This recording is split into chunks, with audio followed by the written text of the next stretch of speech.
So thank you everybody for being here today. My name is John Conger. I'm the director for the Center for Climate and Security.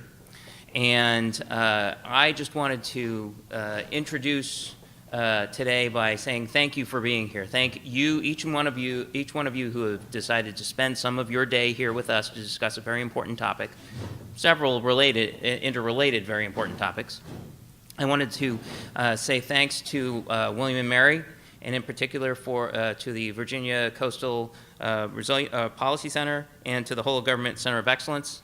Our partners here made this possible.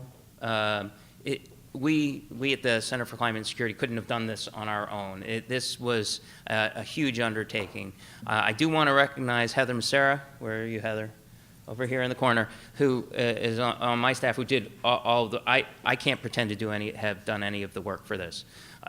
So Heather spent hours and hours and hours trying to pull all this stuff together, working with William and Mary. So I want to, at the outset, just say thank you to all of them. Can we just do a quick round of applause?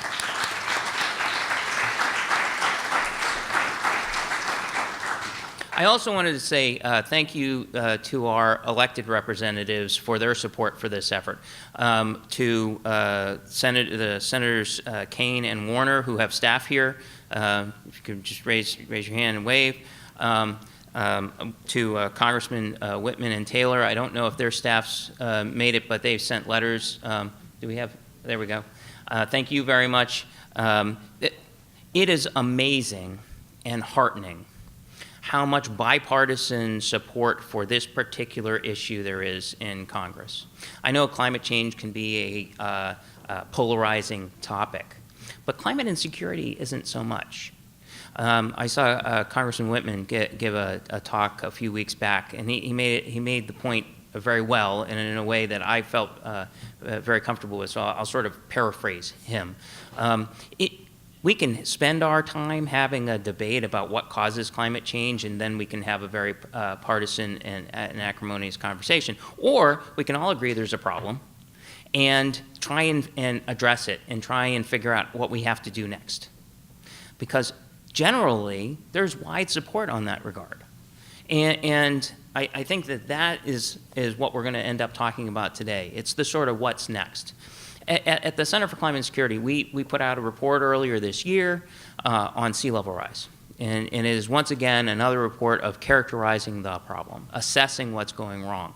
Congress has given direction to the department to assess vulnerabilities, to come up with lists of bases that are the most vulnerable. These are the sort of assessing and preliminary types of things that are going on. But generally, I would say that across the board, you see a general acceptance that there is recurrent flooding, and anybody who lives in this area knows that there's recurring flooding. That there is, it doesn't take a science degree to see that the Arctic is melting, that the ice cap is smaller than it was before. You just look at a couple pictures. I think that as we go forward in this regard, that assessing period has led to acceptance, as long as we don't have a debate about what's causing it. And now it's a question of preparing for it. This is coming. We can see it coming.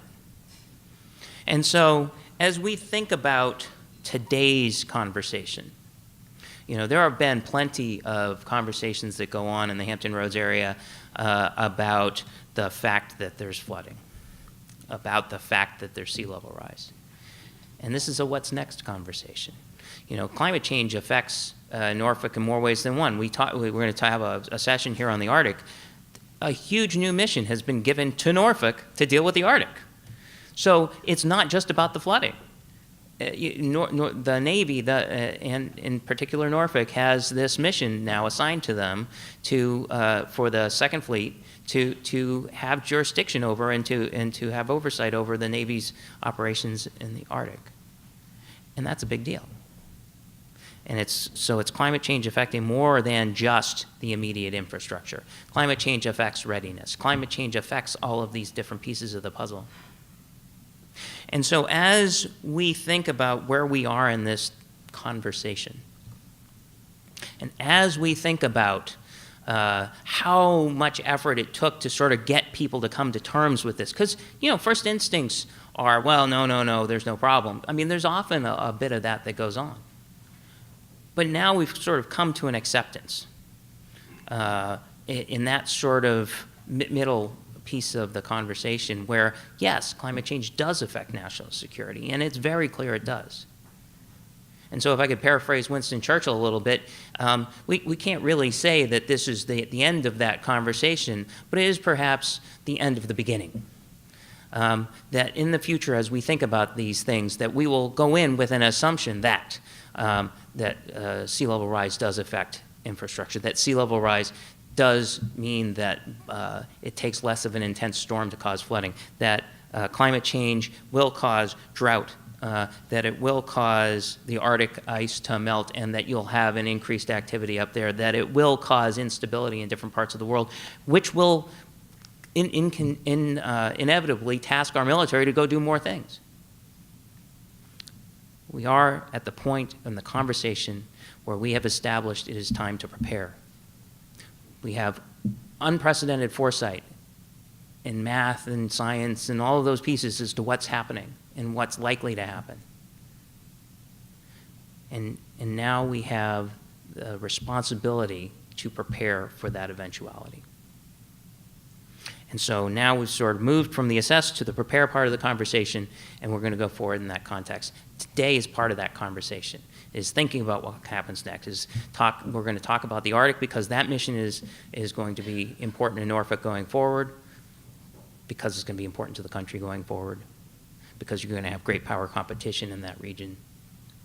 And we're going to have a conversation about what do you do to help a military base that's on the coast, that's dealing with this problem, move forward. What are the next steps? Okay, there's a problem. I accept that.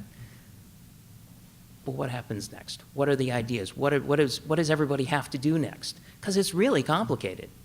Part of this is a whole of government scenario, and whole of government doesn't just mean whole of the federal government. There are few people fully appreciate, and DOD in particular, because they don't always think about it, how indispensable the local community is to the base. To provide housing, transportation, utilities, civilian workforce. We've gotten to the point where it's no longer that the base is a company town where everything happens inside the fence, but so much of it happens outside the fence, and you have to be working with those partners if you want to mitigate the impacts of what's going to happen on your base. That is the conversation we're starting to have today. That is the conversation that's starting to happen in Congress. And that's the conversation we all need to have too. So that's my welcome. Welcome to you all. We're going to have a great day today, and I will get off the stage.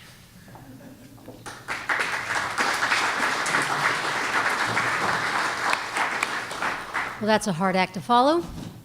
Good morning. I'm Elizabeth Andrews, and I'm the director of the Virginia Coastal Policy Center at William & Mary Law School. And we are so thrilled to be co-hosting this today. I want to introduce my assistant director, Angela King. There she is. She also helped with planning this event.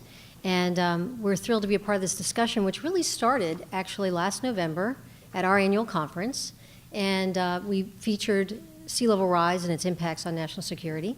And then I was honored to speak this past couple months ago at the Whole of Government first conference, and we did a panel there. Admiral Phillips was on it there as well. I recruit her whenever I can to be on panels with me. And now we're continuing the discussion today. And as John said, we are past the point of admiring this issue from afar. We're past the point of describing it. We're now trying to move that policy ball forward and see what we can do to come up with some solutions. And they have to be regional cooperative solutions. They have to be ones where we work together, not just stop at the fence line, as John said.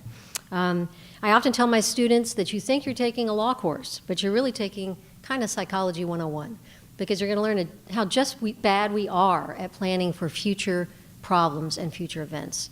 We're so threatened by today's issues that we have to fund, whether it's roads or schools or public safety, that it's easy to let that consume us. But we have to look at the future problems because it's a problem today, and it's an increasing problem day by day. You're going to hear a lot more about that. But we learned from the pilot project that we held here in the Hampton Roads area. It was a whole of government effort, brought all the different layers of government to the table, and we learned how important that is. Every level of government has to be involved, and they have to have the appropriate authorizations and appropriations to do what they need to do.